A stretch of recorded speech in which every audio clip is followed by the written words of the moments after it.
This event, although it did happen, we're not going to sit here and say that what Alexis said didn't happen. We're not going to sit here and say that, oh, it's okay. No, that's not, which is why we moved forward to removing her. But there are a lot of other things that come into play, which is why we had to act the way that we did. After allegations of queerphobia within the Black Student Alliance, President Jamila Bell recognizes the organization's efforts to grow. The claim came after co-founder of Panthers For Black Feminism, Ebony Short, made a statement on Twitter. Bell recognized the view did not align with BSA's mission. Because she was an e-board member of my organization, I had a bit of a dilemma because I know that that's not conducive to our mission at all.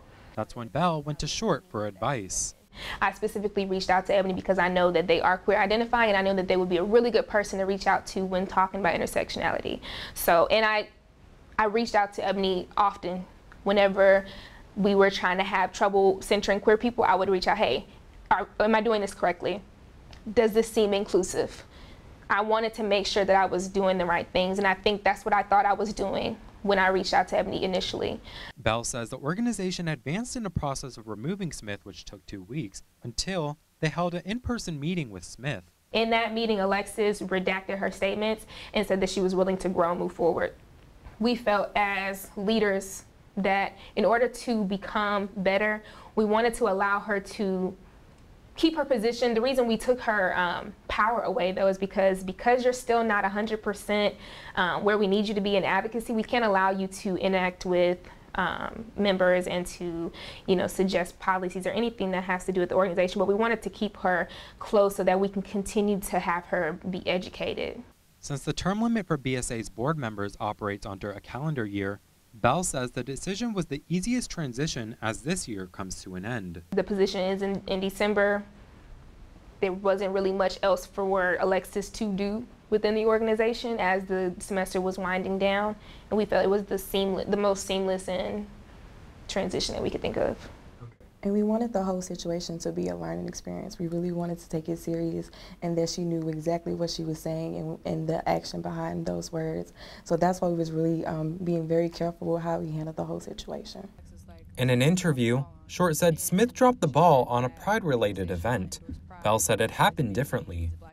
Alexis didn't outwardly drop the ball in a sense on Pride event because of her ideologies. We dropped the ball as a unit because of advertising. She didn't create the flyer in a timely manner so that we can have multiple members show up. So that's not really what happened. It wasn't so much of, I'm gonna not participate in Pride because I have these ideologies. The Panthers for Black Feminism has also pointed out that the anonymous forum website AskFM that BSA uses only offers 2 selections. We had already had the account created, so we just used that platform. I actually didn't even know that it asked all of those questions when we first created it, because we created it as an organization.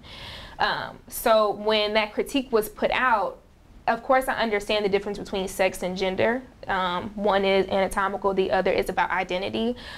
We didn't create the site, and although it is problematic, that would be more so critique on AskFM rather than BSA. That's just a platform that we use because we had already had the account set up. Among Short's list of demands is an intersectionality workshop for board members. Bell says that is not likely to happen. Unfortunately, that's just not a realistic expectation. We are a student-led organization, and our funds are directly, advised through student funding.